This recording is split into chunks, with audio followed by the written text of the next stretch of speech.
Les avancées sont visibles. On ne peut pas les énumérer ou les citer en un laps de temps, mais les œuvres parlent d'elles-mêmes. Quand nous regardons la toute première autoroute de la province qui va quitter de la frontière entre la province du Lualaba et celle du Haut-Katanga jusqu'au niveau du rond-point Mwangeji, vous voyez la manière dont le travail se fait. Le travail se fait à une vitesse de croisière. Dans quelques mois, on voit déjà la route prendre forme, l'autoroute prendre forme. Et je crois d'ici peu, on n'aura plus à avoir des embouteillages sur cet axe de la route nationale numéro 39.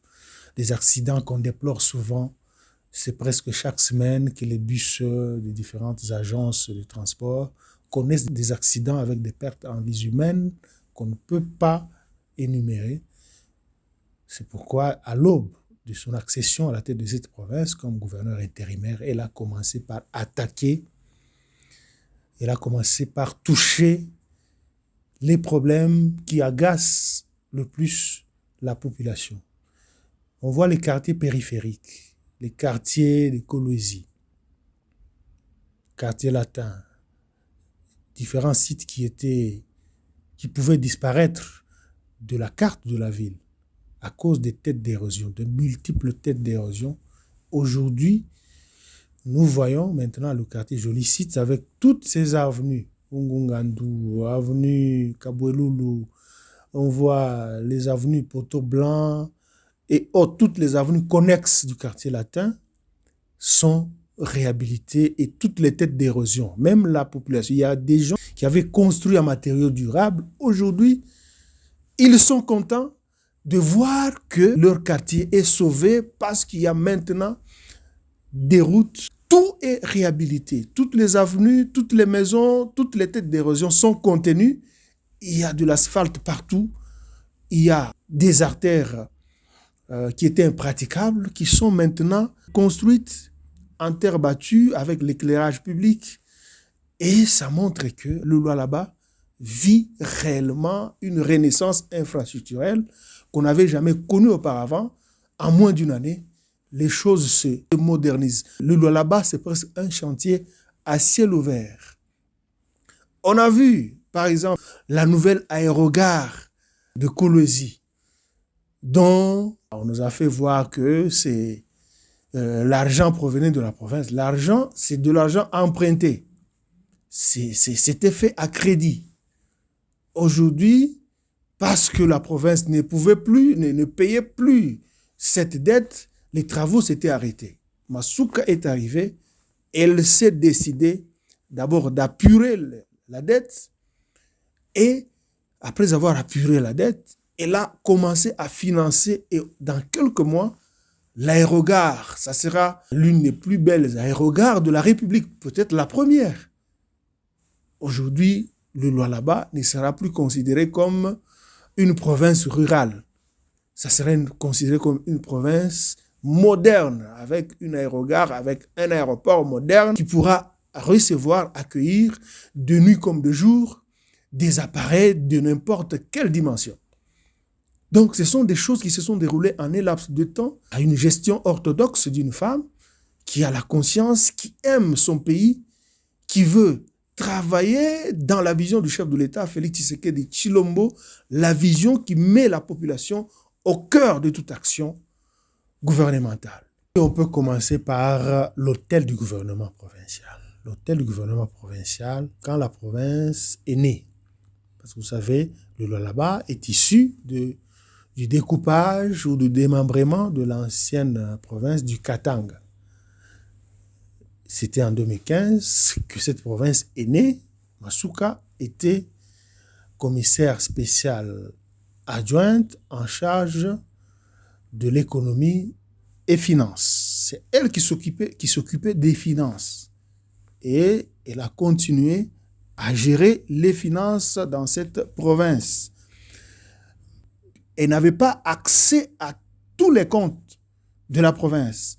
On lui avait juste donné le droit de gérer uniquement les recettes issues de la taxe voirie provenant de l'entreprise TFM, Tenkefungume Mining. C'est grâce à cette gestion orthodoxe, comme vous le savez, je n'ai cessé de le dire, Masuka a commencé les affaires depuis l'âge de 20 ans. Elle a géré de l'argent, beaucoup, donc des grosses sommes d'argent, d'abord pour elle, jusqu'à ce qu'elle a été conviée à entrer en politique. Et c'est pourquoi je peux vous révéler une chose. Vous savez qu'au début de cette province, la province n'avait rien du tout. Il y avait des moments où la province pouvait lui emprunter de l'argent pour couvrir certains besoins.